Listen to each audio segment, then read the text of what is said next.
পুরুষ কোনো সময় কাঁদেন না, কিন্তু পুরুষ কাঁদেন কয়েক সময়, যখন নিষ্ঠুরভাবে নিঃস্বার্থে যখন পুরুষ এই সমস্ত কাজ করেন,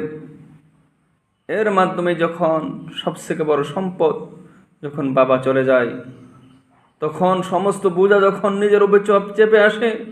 তখন পুরুষ কাঁদে, তখন পুরুষ কাঁদে। আবার জনমদুঃখী মা, যে ওই মা, এরকম মা যে হাজার দুঃখ হোক, পুরুষ কখনো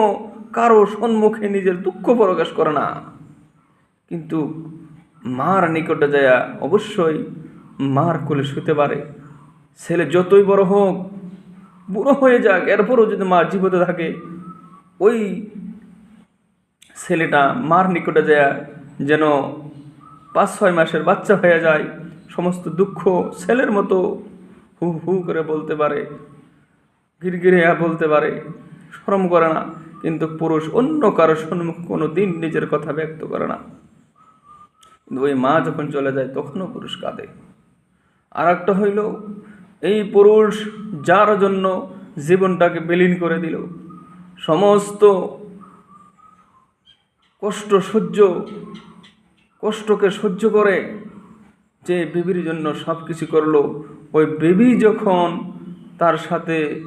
বেওফাই করে, তার হয় না অন্য কার হয়ে যায়, ওই সময় পুরুষ বড় কাঁদে, কারণ সে বড় বিফল হয়ে যায়। আবার যখন যে ছেলে মেয়ের জন্য নিজেকে বিলীন করে দিল, ওই ছেলে মেয়ে যখন একটু বড় হয়ে যায়, যখন ওই মা বাবার কথা না শোনে, মেয়েটাকে এত হাতর করে চেনাহ করে, ঘুম আসলেও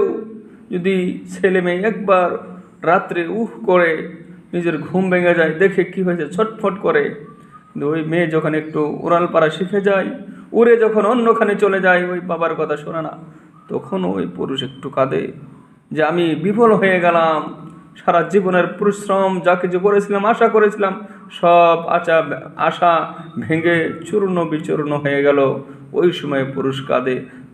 তা না হইলে পুরুষ কোনো সময় কাঁদেন না।